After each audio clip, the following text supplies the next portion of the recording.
Okay, so I'm Grasswalker. Hello and welcome to this video about planning content such as random encounters and how to hook your players into engaging with them, and just generally how to make them at all. So I'm paid to run my games. I'm pretty happy about that. It's going pretty well for me even throughout the lockdown, and this video is for those of you looking to up your game or just learn some things or just get a different perspective on how other people plan their content. So first of all, we know that this is going to be a random encounter, and the most important thing about random encounters is that you can almost put them anywhere. And you can do this in one of two ways, one of three ways even. You can either bring the party to the location, such as wherever the party is. Maybe they're in a town square, maybe they're walking through a village, maybe they're on the way from two locations. You can have an NPC run up to them and say, "You need to follow me! Something's going on!" And then there's a small transition scene where you get the party into the location that the random encounter is at. Or you can have the random encounter just appear at them. So a traveling salesman can be put anywhere in the world. He can be put in a market square in a city. He can be put on a road that the party is currently traveling on. He can be picked up and placed anywhere. Similarly, for a bandit ambush, they can just be put in places. They don't have to be, the party doesn't have to be dragged to them. And the third way, which I think this encounter is going to be, is you draw the party to the location of their own will. Nothing is dragging them to it, just something is interesting enough that the party starts heading in that direction. This can come in one of two ways. Either you can hook them well enough, or you can have a type of player that just really engages with content and will move the game forward in a way that, I can see something, let's head over to it and explore it. And some players that are super curious or have DM'd before can end up like this. Sometimes it can end up kind of metagamey, and it's unfortunate because anything you say can be taken as, that seems somewhat important, let's go over to that. Sometimes that can happen, but hopefully not the case. So this is just a pretty much random map taken from Fantasy Maps on Patreon, shout out to them, and let's just take a moment to look at it and embrace it and enjoy it. So it's got some nice shrubbery here, things could be hidden in there. It's got some nice levels to it. I like a map that has layers. This ground clearly has texture that rises up. This is a hill that's maybe 30-40 feet up that overviews the camp. That's nice. It's got some trees to climb or hide behind or do things in. It's got tents, it's got little fishing poles, and what I love most about it that fits my setting is that it's in this kind of flooded, swampy, U-shaped region with one piece of land access at the bottom. So what kind of random encounters could we have in this? Just take a moment to think about the map. Well, somebody either lives here or is traveling from place A to B and this is their overnight camp. But the fire's lit. People are inhabiting this zone right now. Who's inhabiting it? What are they doing here? We'll think about that stuff later. We'll get a feel for it. We've got 4 tents. Could probably host maybe 2 people each. Maybe up to 4 with a real squeeze. So we're looking at maybe anywhere from 6 to 15 NPCs. Whether they're friendly, hostile, neutral. We'll figure that out in due time as well. But I'm setting the Roll20 grid for this map to a quite large 80 by 55. And we're going to just drag the map so it fits, which it does because if you calculate the resolution of a map and you input the resolution here, you can do things like just times it by 1.5 or double it or half it, and then you can adjust the map to certain sizes. I like large maps because they enable things such as the longbow, which has a 150-foot range, to matter. A short bow, I think, has like a 60 or an 80-foot range, something along those lines, but you would need a longbow to shoot from one end of this map to another. Likewise, if you're on this hill up here and you're overlooking the camp, you might need the sharpshooter feat to take someone out over here. The larger the map, the better it feels, especially for things like dark vision. If you have a 60-foot range of your dark vision and this camp's in the middle, if you're stood here, you can see in like this area here, and obviously the camp light will also produce light. So we'll just do some Roll20 maintenance. we obviously need to put the map on the map layer so that the grid overlays. People know where they are. Always make sure that the grid isn't too bright.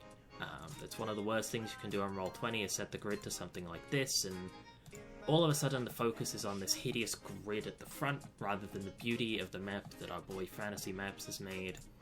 So always make sure the grid is in at an opacity level where if you are looking for the grid you can see it, but if you're not looking for the grid and you just sort of like look at the map, the grid disappears. That's what you're aiming for with a grid, and it's one of my pet peeves when people upload maps that are pre-gridded because the grids are usually hideous and way too in your face, or just not the scale you want. I like big maps, and thankfully this map was ungridded for us. Next thing, we're going to need dynamic lighting. If you don't have the fancy Roll20 premium stuff that I think is $50 a year, fair play to you, you can just have like a manual reveal zone. You could manually reveal the center section as well as where the party has stood, which will most likely be here, but could possibly be up here. We'll figure that out in due time. So I'm going to want my handouts. No, I have... Yeah, I have a thing. It's the torch of being able to see. I'm going to put it on the dynamic lighting layer. That's going to brighten up this area here. But this is a pretty big campfire. It's a bit more than just a torch. So we're going to... Oh god, there's brand new development on that. Let's not worry about that for now. We're going to give it 70 feet of light, 30 of which is bright. It's going to be a kind of bonfire-ish type deal. And if you're ever curious about how the light looks, you can drag somebody onto the map and... Okay, not on the dynamic lighting layer, that's for sure. You drag them onto the object layer, put them in a little square, you control L, hold control, press L. So this bonfire reveals just as much of the map that I hoped it did. This area here, this central camp is bright, and you can make out the shape of the tents, you can make out the shape of the camp, but other than that you can't really see anything. Likewise, Talon will know the area around him immediately, where safe, about 60 foot around him, and he can assume that this path leads to here, but he hasn't really got a gauge for the water at the minute. So we'll think about that. With some basic maintenance, we can also, nice trick, make sure that your dynamic lighting drawings are always in a bright color that stands out on the map. Nothing on this map is remotely red, so red will stand out a lot. And if you think about these trees where the trunk is, and you do a little X shape, this will allow people to see the tree from all sides, but never see through the tree. So if you're stood here, you'll hit this X and you won't be able to see around the trunk. You'll only be able to see the full tree itself. There's not going to be this hideous like circle of blackness in the map. And this little X system has done... I mean, it's done wonders for me. I love it. It just feels right. So if you're going to take something away from this video, maybe that's it. We're just going to X where some of these tree trunks might be. Doesn't matter what their size is, because it just straight up doesn't matter. Some could have thick trunks, some could have small trunks. No one's going to pay that much attention anyway. The chances of someone getting to this bit of the map is quite slim, but we will X the trunks anyway. And that feels... That's probably all of these style of trees. You could feasibly interpret these as bushes. That's totally fair as well, but I feel like they're trees with the shadow underneath. Doesn't matter either way. You could X the tents, but I'm assuming that the tents are maybe 5, 6, 7 foot tall, and if you tiptoed a little bit, we've got a character in the group that's quite tall, you could probably just see over the tents. I don't think they're world-endingly. But my favourite way to dynamic lighting tents is just a single line across the spine of the tent, because that will block vision from one side to the other, but where tents are obviously... I'm going to draw a little tent here. Tents are obviously shaped like this, the tallest point here, and we're doing the dynamic lighting spine along here. And this little line here is what we are dynamic lighting, so that you can't see from one side to the other. But you can still see along this like shorter area here. Obviously we're going to have to get rid of that little doodle there. But I've already done it now, so I might just leave it and say that the tents are about 8 foot tall, big tents. Maybe there's some big boys in them. What else do we want to do here? That's probably all of the dynamic lighting stuff set up. If we just go onto the settings for a second. My favorite way to set up the dynamic lighting, not that it's going to matter for much because it's all going to get replaced, but I like to have dynamic lighting on, especially for nighttime. I like to enforce line of sight, and I like to only update it on a drop. And then if it's daytime, you just turn on global illuminations. This map would turn from quite sinister and scary to pretty wholesome if you swapped it to daytime. So I have to kind of hope that the players will encounter upon it at night, but it being a random encounter, you just throw it to them at night, and that's what happens. I'm thinking it's going to be a night encounter. I've set the dynamic lighting up for that, and the reason that is that it changes the game a lot with the waterways being quite sinister and scary, as well as this bonfire representing a safe zone that you can see things in. I might even up that lighting of the bonfire a little bit so that it's maybe 85 and then 35 bright. We'll put that in the center of the bonfire so it's actually centered. And then yeah, the brightness of the bonfire just gently licks the front of all of the tents, and with about 80 feet you can see a bit further onto the island, but still not really the water. I think you might touch the water this side. Yeah, just. So I'm thinking this will be a night map, and the thing that I'm thinking will draw the players in is this bonfire is clearly going, and this is producing a large pillar of smoke, as well as just being a visible bonfire in the distance. And I think just the idea of this large black scenery in the background of the night and just nothingness, and then one pillar of smoke and a brightly lit bonfire, I think that will be enough to entice my players in. And if it isn't, there are other options as well. Tracks. People love following tracks. They're always interesting. Blood trails. Something interesting. We can see there's actually tracks on the map. God knows what those things are. They're like weird, like three-pronged feet. We could figure that out later, but in case this map wasn't sinister enough, we will search blood into the Roll20 free token searcher, and we're going to grab ourselves a little bit of a trail mark here. We're going to make it super long, and maybe we'll have that drag up the sand, maybe at a similar angle that these foot tracks here are. And because it's kind of bright and the map's kind of dark, we'll tint it black so that it becomes a bit more grey and dark.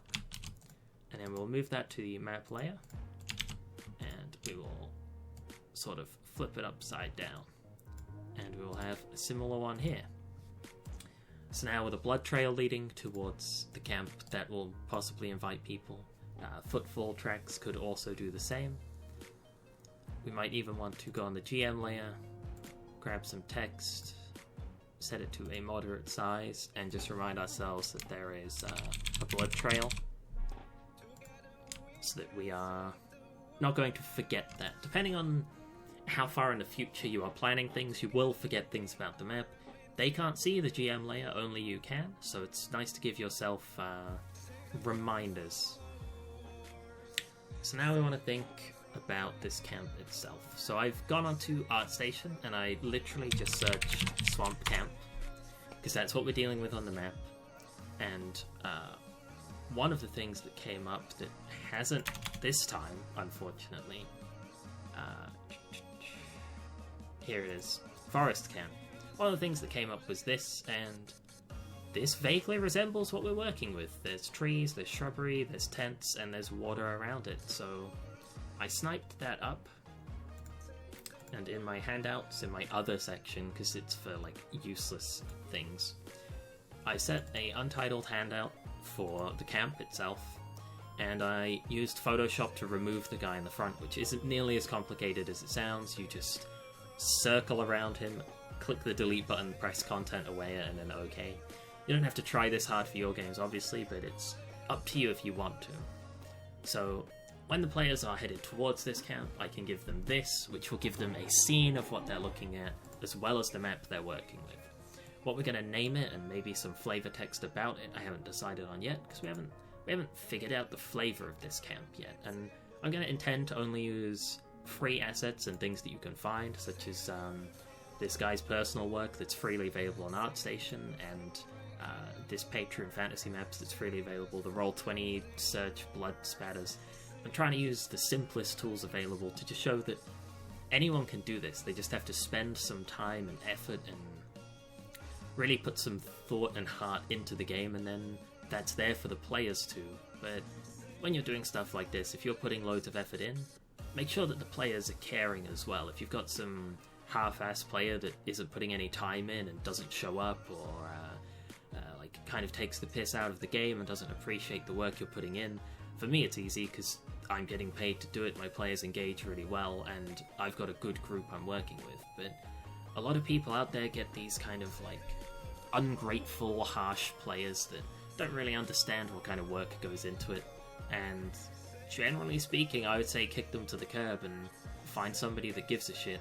But that's a different topic for a different video. I've actually done one on DM value and player value, where DMs are a precious resource that everybody wants, and players are so fruitful and there's so many of them that nobody really cares. If you don't think that you are replaceable as a player, you are mistaken.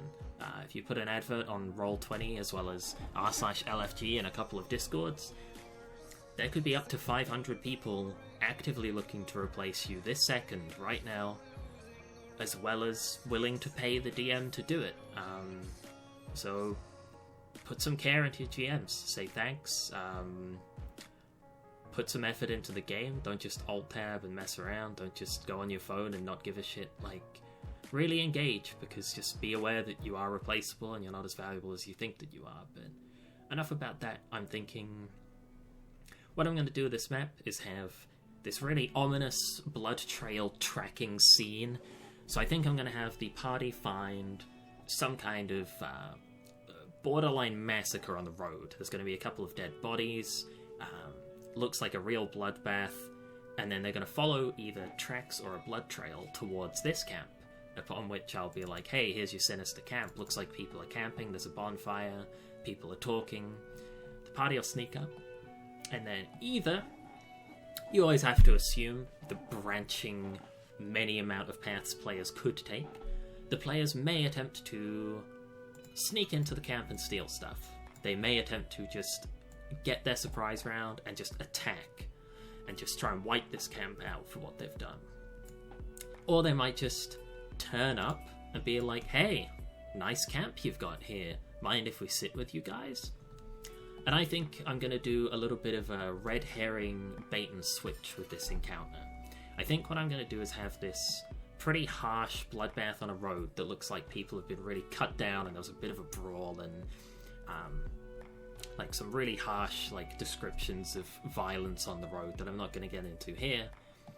The party will follow that, assuming that these are bad guys, and then I think I'm going to do the bit of bait and switch where they're not actually bad guys. They're just a bunch of chill people that got into a fight on the road. Maybe bandits ambushed them, maybe they just had a disagreement amongst themselves, but something not that bad, something morally grey that doesn't make them good guys, doesn't make them bad guys, but they're jovial, friendly folk, and they'll invite the party to come talk. If the party just straight up starts attacking them, they'll maybe fight back whilst saying, like, why are you doing this? Who are you? Why are you here? Who sent you? Blah, blah, blah. Have them react like real people would. But I think I'm going to have some nice camp people. And then I think what I'm going to do is, from this murky, hideous undergrowth of waters that surrounds the camp, I think I will have emerge some kind of monster that cannot be reasoned with, cannot be bargained with, can't be haggled with. Something that is just an unreasonable evil that must be killed as the solution. Something like mindless undead or predator abomination creatures. Just something that is like, alright, you're going to have to either team up with the group and kill this stuff, or you can use this opportunity to run away and let the camp defend itself, or you can use this opportunity to loot the camp and run away and leave the camp defend itself, or you can use this opportunity to see how they defend their camp, and then fight whatever's left of the two factions, which would be the camp goers and the weird, mindless swamp abominations. So, now that we've decided a couple of things, and this hasn't really come from anywhere, it's just come from me looking at the map and thinking about what would make for a good session. Like some really sinister music following this trail, like really rearing yourself up, thinking like, who would massacre these people? Then this bait and switch of some relatively friendly people that are kind of just like the party. Just adventurers that are happy to cut people down if they're an issue or in the way or attacking them. And then having a bit of a chill conversation with those, getting to know the people, maybe bunkering down, thinking about a long rest together, and then the attack happens. Or maybe it's sinister the whole way through. Maybe both parties think that they're playing a part. These guys are pretending they don't know about the massacre, and the people in the camp are like trying to, like, maybe coming across a bit more sinister than they actually are. Maybe one guy in the group doesn't really understand nuance and he keeps saying unsettling things. What we need is some campers. So what we can do is we can go back onto these tokens here. We can go for some free assets. And there is the camp folder of free camp assets. So let's go ahead and grab... I'm not sure if we want a bunch of people lying down, but we'll take this dude who's like in a seated position. Man, those tents are actually quite big. 20 foot by 20 foot-ish. You gotta factor in the triangle, more like 15 foot by 20 foot. But they are relatively big tents, actually. Maybe I have scaled this map possibly too large, but we will deal with the consequences of that. When we start stocking up with NPCs, this will go. So we've got this guy sitting by the fire, leaning against his pack, and he will be Destrian. We have a random NPC generator that we're currently using for names. We'll put show nameplate as a reminder to me, and when the players figure out his name, I'll make it visible to them as well. So we've got Destrian, the little halfling dude.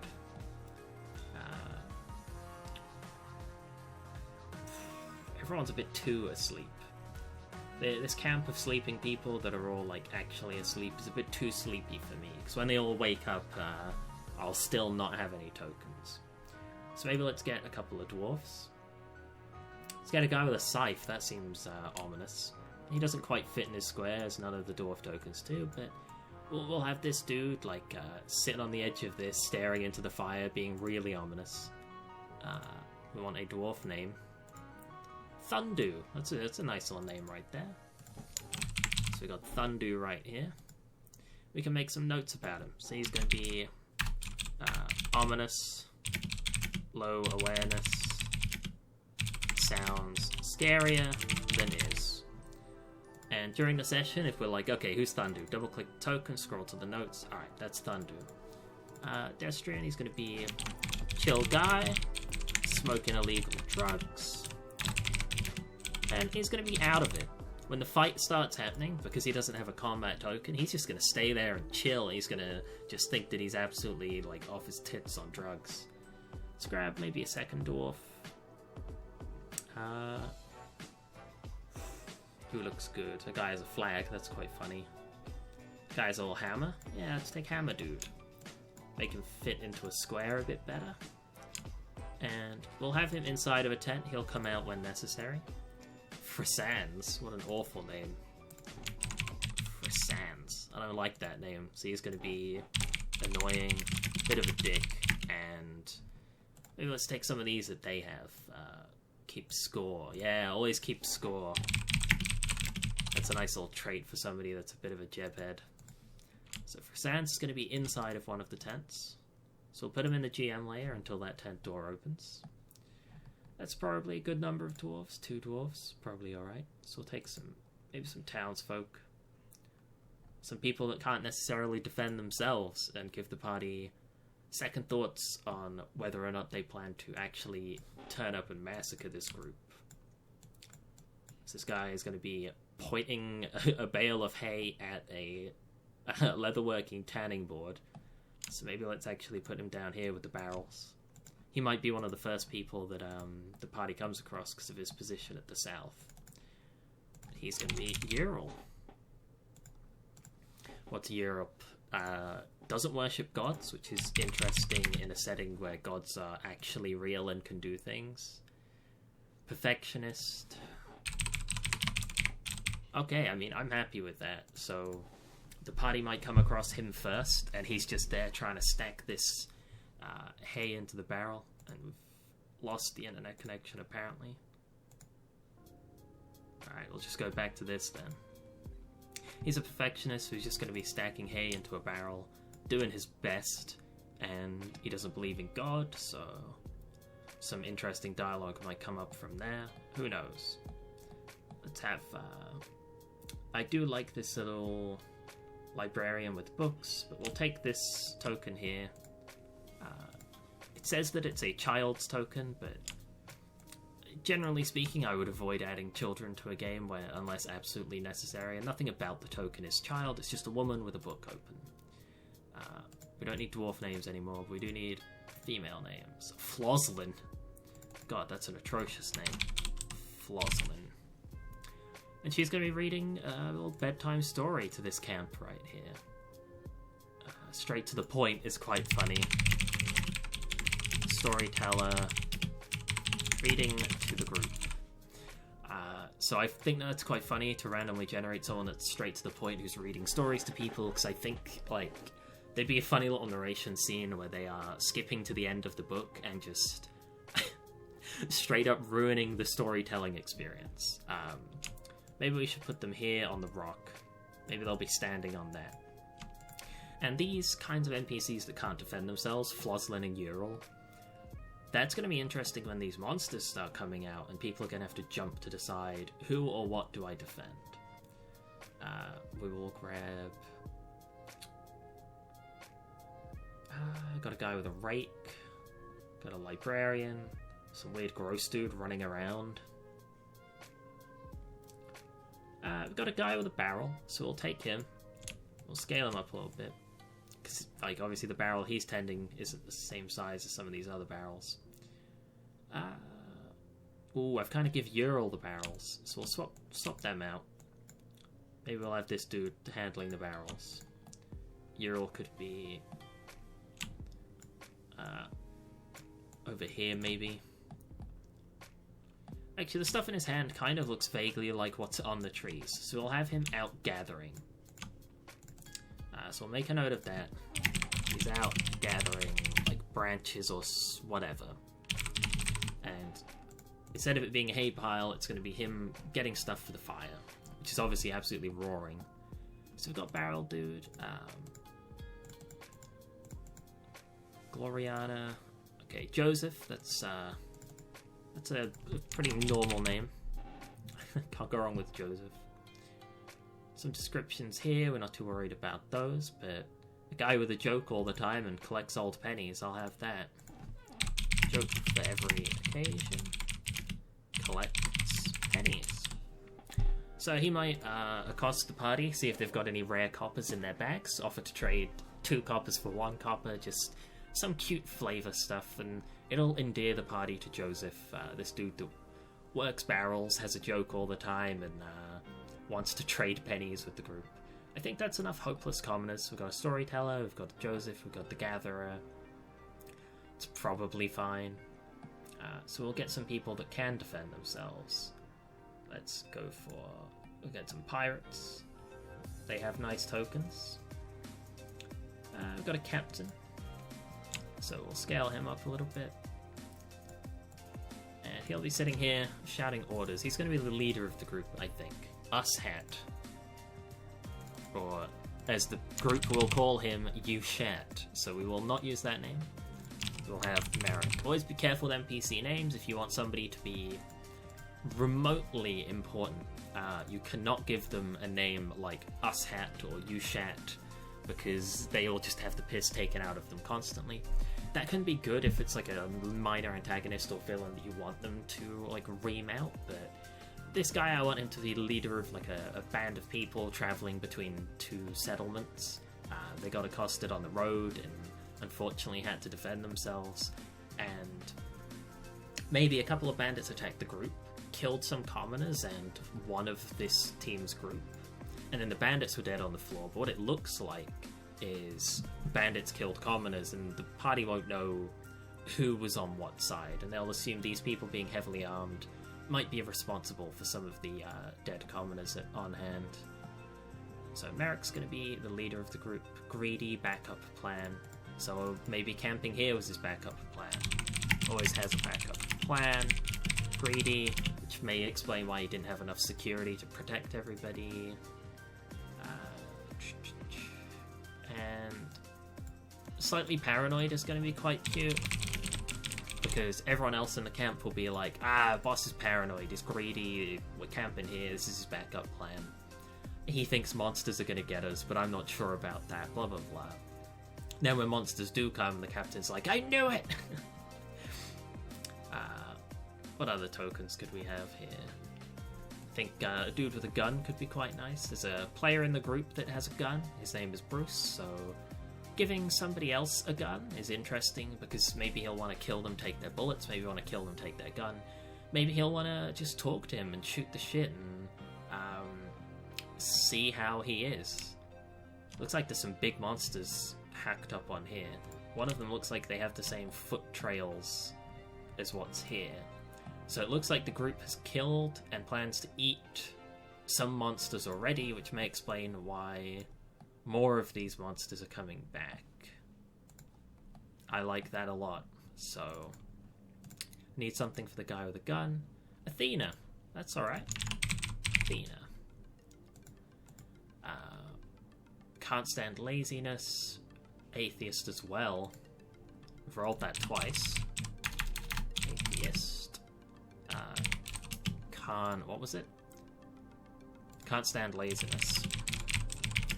And, I mean, has a gun is enough of a trait to note here, because someone in the group has a gun and they might want to talk gun stuff together, upgrades, where he got it from, things like that. So he'll be sitting there. Need a couple of people to be inside of the tents. We'll have this guy with double axes. Salvador, that's a cool name. That should be swapped with a leader, maybe, but Merrick has, like, a good feeling to it of a sketchy name. We're not going to worry about giving Salvador any traits, because he's just going to run out of the tent during the combat scene. We want to make sure that we don't have too many NPCs in the combat scene, because then the players won't have anything to do. But a good number, so that we can have a couple die in some moments here. Peyton, that's a nice name. And again, we're not going to worry about traits for Peyton, because they're just going to run out of the tent and fight. If we need traits during the game, I can go back to the NPC generator and give him some.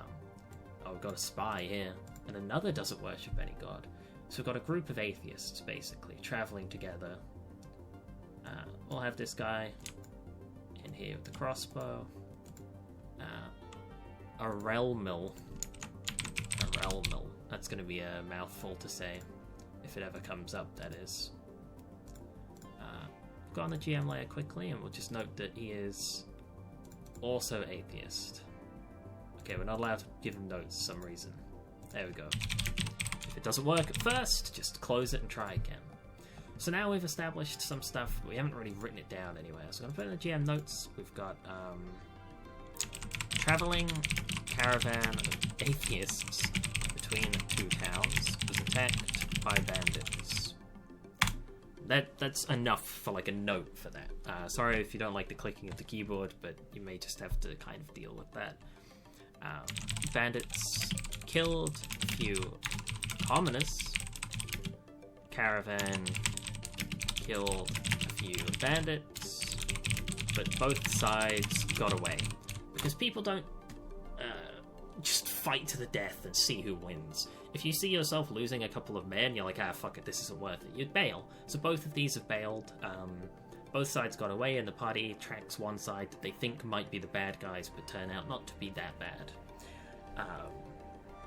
Merrick, the leader, had a backup plan of where to camp. They killed and ate some swamp monsters. as seen on map, more monsters have now come. Or, not have, will. It's in the future tense. So all of that needs to be secret because the party doesn't know any of that yet. That's going to be the twist. Whether or not they walk up to whatever these things are and deal with that is going to turn up for how prepared they think they are. There's weird bird creature tracks here. There's weird bird creature tracks here. One of them clearly got away and has apparently routed reinforcements. There's also a bunch here. So now what I need is some kind of weird bird monster token. And it doesn't have to be perfect. That will actually do. It's got a bird beak, it's got claws. It looks ominous. We've got 2 of them. So that's actually going to do. And the monsters we will upscale to large size, give or take. We'll angle them a little bit. And we're going to put them in the waters. I think I will actually have them on the map so that if somebody sees them, they see them. But I'm going to have them pretty far out. So I'm going to have a couple up here. Maybe not. Maybe let's GM layer them. Did I copy those? I did. Nice work, me. So I'm going to have a couple of shock units of these. We'll reverse the order here so that it's not too monotonous of like, okay, they come in pairs, one of this, one of the other. Put a couple here. And when it comes to monsters and monster stats, I have a very laid-back approach to that. So we've got a couple on each side. We've got 2 this side. We've got 2, 4, 6 that side. So we'll make sure that we have like a more balanced number. Put an extra couple down here. Put this one here. Put this one here. If the players start like walking up to the bushes and rolling to look for things, I'll let them contest stealth. But until then, we will think about that. So maybe what we're looking for now is some kind of a bird monster.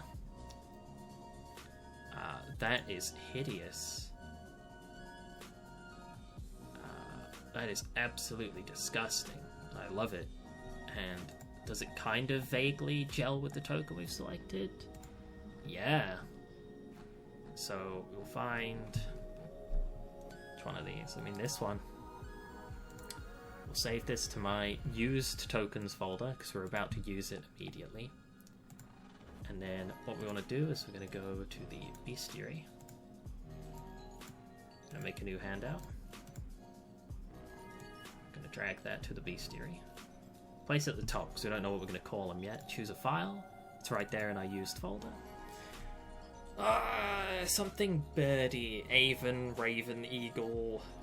Like a swamp bird. Do I know any like swamp birds? We don't have anything in the bestiary that begins with A, so I'm feeling something like Avon-y.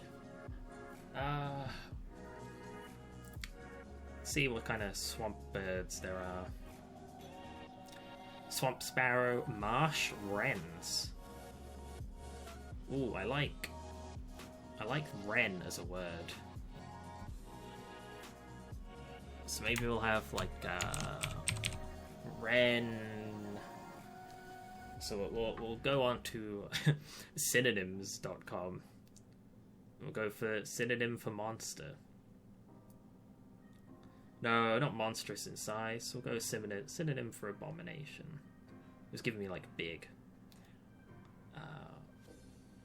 Wren horror. Wren obscene.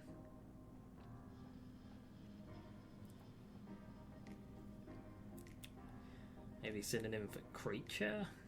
We're just looking for something like monstery. We don't want minion lackey, that's no good.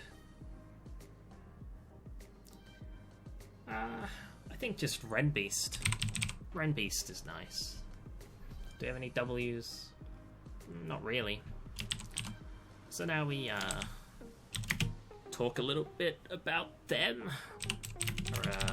Large... weirdly evolved? No. Well, they are a large creature, because they're in a 10 by 10 square, which feast on their prey using a mixture of razor-sharp claws and I need something for like their weird-ass mouth head that they've got going on, because if we save this, when we reveal it to the players, that's what's going to stand out. They got this freaky decoy beak and hideous jaw, which is disguised, camouflaged to appear as a beak. They are often found in marshy, swamp-like regions of Barragshire, which is where the setting is. We should put something that they're nocturnal if they're planning to attack at night, and maybe have them coveted for their taste. And considered to be nocturnal in nature. Chefs around the world covet their meat. Yeah, it's just meat, as it is widely known to be delicious. And we want to figure out some stats. So my group is about level 5. They may be level 6 at the point of this encounter. I'm not sure about that yet. But level 5s can do pretty decent damage. One of the players has a lightning bolt, so we can't have these things have like 10 health. They'll all just die at once. We want this to be a pretty challenging, scary encounter, not just for the group, but also for the people that are here. But we don't want them too strong that this group couldn't have already killed 2. So we will give them a pretty medium AC. It's not impossible to hit. It's not that weak to hit.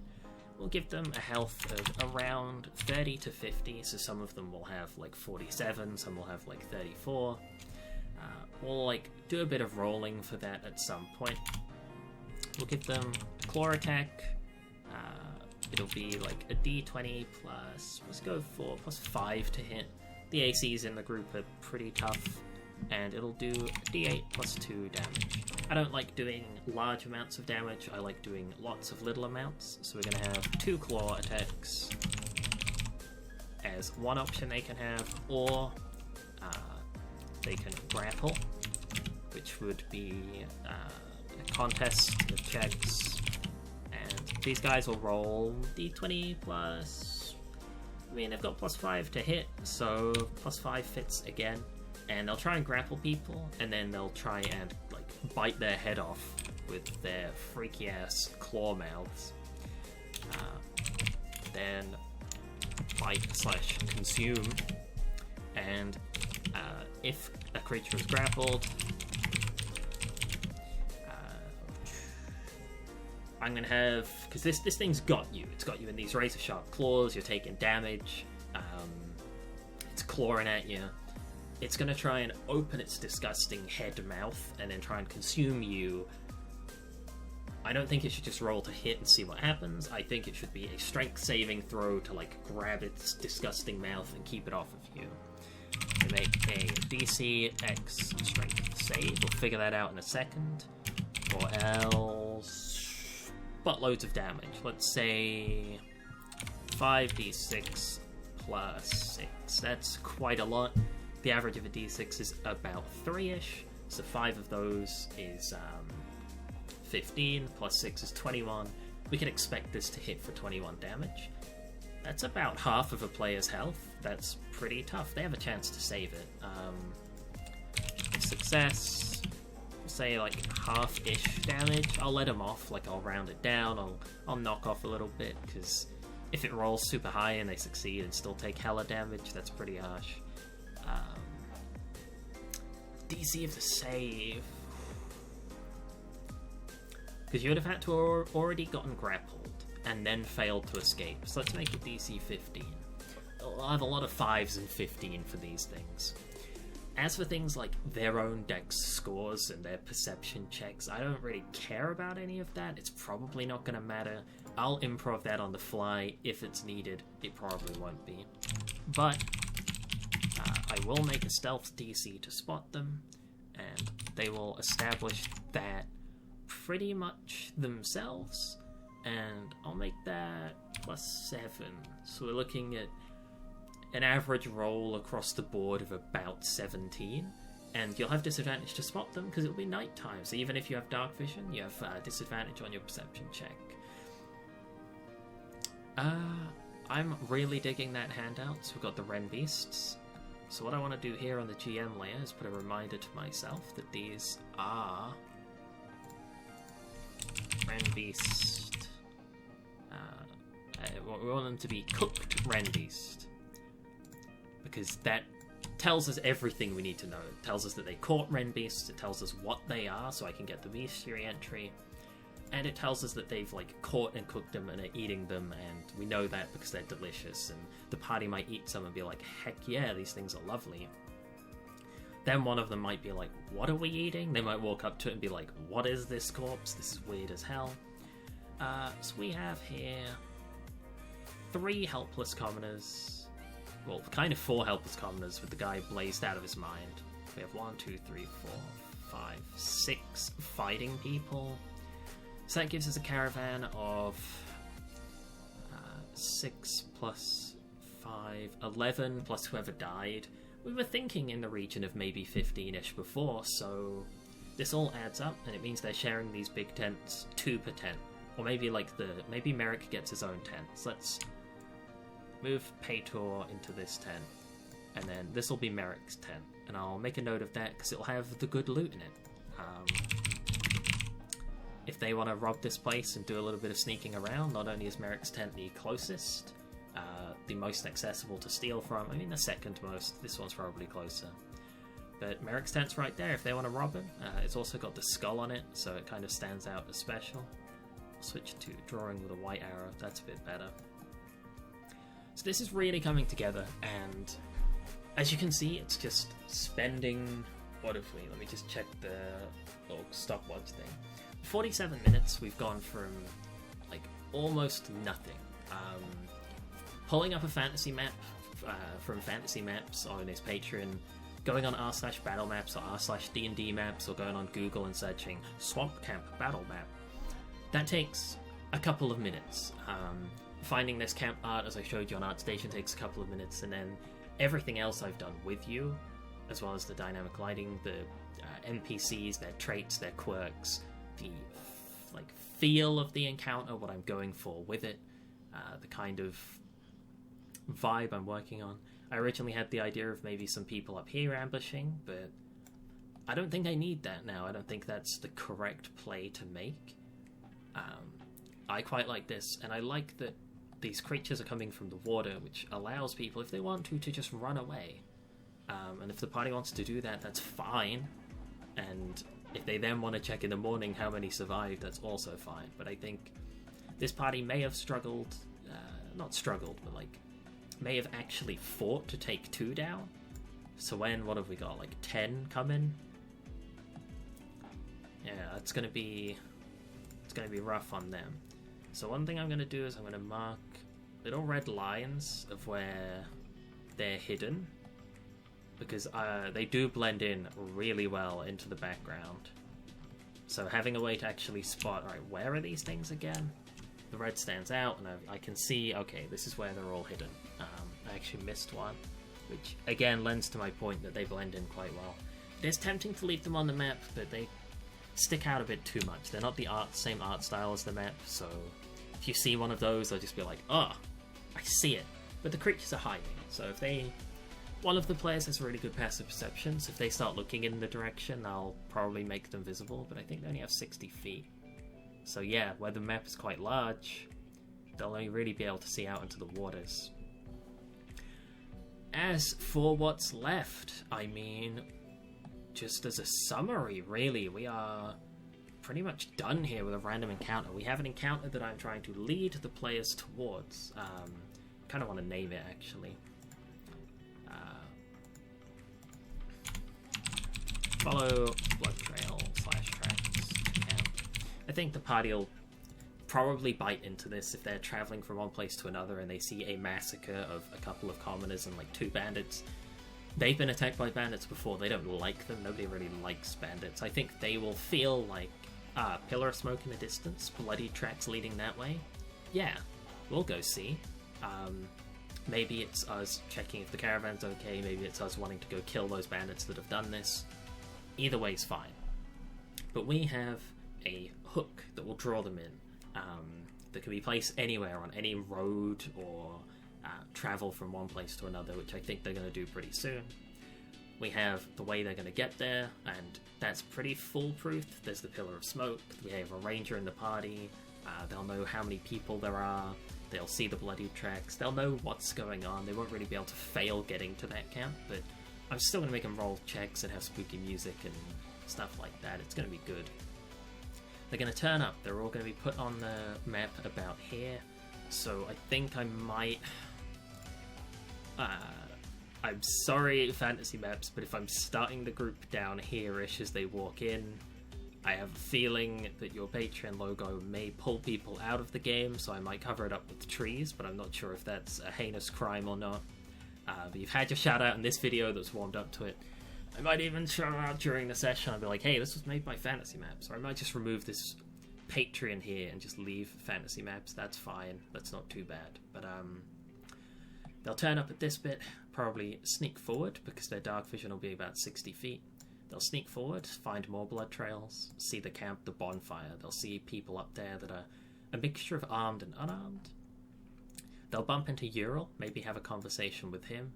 Maybe let's actually put him over here gathering stuff, so he's like really there when they turn up on the map. They'll have a nice chat with Ural, and then, I mean, they might have a chat with him. They might just murk Ural and kill him, but they probably won't. He's unarmed.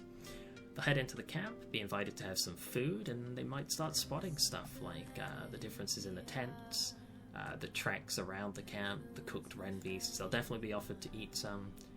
I think there's like a pet tortoise here. The party will love that. They love cutesy animal stuff. And then at some point when they're bunkering down for a long rest, that's when these things begin to strike. And I don't think it's unreasonable that like a couple of ren beasts get killed, one gets away, and or a couple get away. Like maybe the ren beasts were all over this island, and then this caravan turns up, they scare a bunch off over here, they scare a bunch off over here. And I think ants have that. Like if you have one ant go off and it doesn't come back, the other ants can follow its trail back to where it was from. I think it's reasonable, it makes sense that these things would attack. And that's what we've got. We've got sensible motives, we've got an interesting encounter, we've got a bit of a twist. Should only take 1, maybe 2 sessions. They'll be traveling from one place to another, they'll track, that's like 5-10 minutes at most. Might talk to Ural, depending on how long they speak to him, that might be 10, 20, 30 minutes, who knows. Chilling in the camp might take a while, depends on how much they want to look into things, if they want to sneak around, if they want to fight the people in the camp. And then the combat. Combats can take a lot of time in D&D due to the turn-based nature. We have a lot of enemies, we have a lot of allies, and we have 6 people in the group, well 5 people in the group, and 1 NPC they've dragged along. Combat may take a while, but I'm thinking this could be cleaned up nicely in 1 session. It should definitely not take more than 2. But that is a full encounter, prepared and readied and finished. The only thing I would say that it's missing, which it doesn't really need because none of these all really matter that much, is individual arts for the people like Merrick and Thunder and Athena. I think they're kind of throwaway NPCs. Not many of them, like, not all of them will survive the encounter depending on how things are played. So I'm not that worried about giving them their own handout appearances. There's only so much artwork in the world. I don't think I can burn 11 images on these guys. 4, 5, 6, 11. yeah, I don't think I can burn 11 fancy images, give them their own handouts. Like, I've done that for some places. For example, Paddleford is a village where some of the key residents got handouts, and it was great, and they loved it, but this isn't like a village. This isn't somewhere the players are going to come back to. This is whoever survives the caravan may earn a handout image, possibly. But I think we're done. I think this is a fully fledged encounter that will take 1 or 2 sessions, fully finished in under an hour. So thank you guys for joining me. If you have any questions, I know that a lot of this just came from in my head and put down, but all of the tokens and the assets and the generator I'm using are freely available. It's the npcgenerator.com. You've seen sort of the way, the method that everything unfolded, and maybe it'll help you, maybe it won't. But please let me know in the comments what you thought of it, any suggestions you have. There'll be time before this video, there'll be time in between this video airing and the party encountering this. And during that time, you may have suggestions that I'll add to this. As well as this, I plan to record the session of them playing this, the 1 session I think it'll take, and we'll be able to see how things unfold, not only from a planning perspective, but from a gameplay perspective. And then after that, I'm going to do a video of how I thought it went, and what went to plan, what went not to plan, what kind of stuff I had to improvise on the fly, how that went, and we'll just see how everything goes. But thank you guys for joining me. Let me know if this is something that you're looking forward to. I know I've had a lot of comments like, do D&D, come on! Here it is, here's D&D. It's going to be a 3-part series. Thank you guys for joining me. I'll see you in the next video. Bye!